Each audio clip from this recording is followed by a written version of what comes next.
ও সুন্দরী বউ, ও কেশবতী বউ, এই শুনছো? আমার পায়ের কাছের আবর্জনাটা একটু পরিষ্কার করে দাও না। আহা, কে এলেন রে? আবদার শোনো।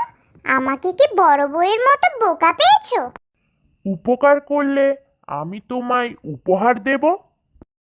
উপকার করলে আমি তোমায় উপহার দেব? তোমার উপহারের প্রয়োজন নেই আমার। মুনি ঋষির থেকে আমি একটা নয়, 1 ডজন ঝুড়ি হাতাবো। আর যার কাছে এত সোনা দানা মণিমুক্ত আছে, তার কি ওইসব করা সাজে?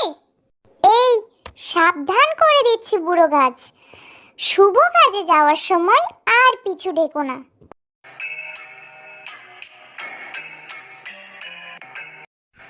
যার মনে নেই দয়া মায়া, তার পিছু নেয়